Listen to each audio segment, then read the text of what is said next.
এই বিরিয়ানিটা খেয়ে এমন ভাবে তৈরি হচ্ছে আমি আগামী দিনে 8-9 জন মানুষের সাথে একা মোকাবেলা করার ক্ষমতা রাখবো। লখনৌ বিরিয়ানি খাও, শক্তিমান হও। কেন বলি? কারণ আমি যদি লোকের কিডনি ড্যামেজ করতাম, ভগবান আমার বা আমার ছেলে মেয়ের কিডনিটাও ড্যামেজ করে দিত। ড্যামেজ করি না, আমি ভালো হেলদি ফুড খাওয়াই, এজন্য ভগবান আমাকে পাওয়ারফুল করছে। তার জন্যই এখনো দাদা আমি কি বলি, ভারত ছেড়া লখনৌ বিরিয়ানি খাও, শক্তিমান হও। কেন বলি এই কথা? কেন বলি? এটা তো আগে জানার বিষয়। আমার ছেলে মেয়ে খায়, আমি খাই, প্রত্যেকটা স্টাফ খায়। আমাদের যেদিন এখানে সারা মধ্যমগ্রাম খায়, সারা মধ্যমগ্রামবাসীকে, মধ্যমগ্রামের বাইরে খায়, অল ওভার ইন্ডিয়া থেকে খায়। এবার কেন খাবেন আমার বিরিয়ানিটা? আমার তো দাম 280 টাকা মটন বিরিয়ানি, কেন খাবেন? ফার্স্ট থিং হচ্ছে রেয়াজি মাংস। রেয়াজি মাংস, এই যে আপনি বিরিয়ানিটা খেলেন, দেখুন আপনার হাড়গুলো পড়ে আছে, মাংস কিন্তু পড়ে নেই। না একদম। এই যে দাদাও খেলো, দেখুন হাড়গুলো পড়ে আছে, মাংস পড়ে নেই। ঠিক আছে? আর কেন খাবেন আমার এই বিরিয়ানিটা? কেন বলি আমাদের বিরিয়ানি হেলদি? কেন বলি? এটা কিন্তু ইনকোয়ারি পোস্ট কোশ্চেন। কেন বলি?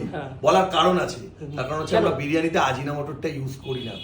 অনেক দোকানদার আছে ইউজ করে, অনেক দোকানদার, কিন্তু আমি করি না। যার জন্য আমি এখনো পাওয়ারফুল ম্যান। পাওয়ারফুল ম্যান তার জন্যই এখনো। কারণ আমি যদি লোকের কিডনি ড্যামেজ করতাম, ভগবান আমার বা আমার ছেলে মেয়ের কিডনিটাও ড্যামেজ করে দিত, বা আমার বাবা মায়ের, কিন্তু বা আমার বউয়ের। কিন্তু আমি তো কারোর কিডনি ড্যামেজ করি না, আমি ভালো হেলদি ফুড খাওয়াই, এজন্য ভগবান আমাকে পাওয়ারফুল করছে। ঠিক আছে? আর সব মানুষের আশীর্বাদ আমার মাথায় এসে পড়ছে, মাথায় এসে পড়ছে। আমার অতিরিক্ত পয়সার দরকার নেই, আমি সাধারণ মানুষ, অল্পতেই খুশি। দুবেলা যদি আমার একটু বিরিয়ানি অল্প করে হয়ে যায়, তাতেই আমার চলে যায়, আমার জীবনও চলে যাবে সেভাবে। তার বেশি কিছু লাগবে না, অল্প করে একটু বিরিয়ানি আর রুটি আর একটু কষা মাংস বা চাপ হলেই আমার জীবন চলে যাবে। আমার কিছু লাগবে না, ওর থেকে বড় চাহিদা আমার নেই। ঠিক আছে?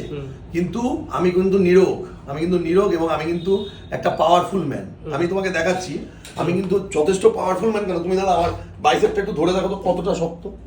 আমি কিন্তু ব্যায়াম এখন করি না অনেকদিন, তাও তুমি ধরে দেখো।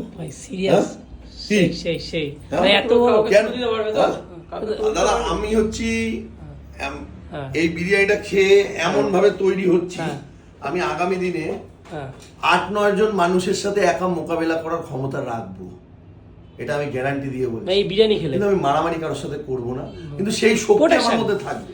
তোমার তাহলে রেট করা যাক তোমার আমার গোডাউনে যদি তোমরা কোনো আজিনামোটো বা ফুড কালার পাও, তোমরা যা বলবে আমি তাই দেবো। তাই? যা বলবে আমি তাই দেবো, যা বলবে আমি তাই দেবো। চল কথা ঘুরিয়ে দেবে না তো? আমি কোনো মিথ্যে কথা বলি না, আমি কোনো মিথ্যে কথা, ফালতু কথা আমি বলি। চলো গোডাউন রেট করবো। চলো আমার গোডাউনে রেট করবো। চলো চলো চলো।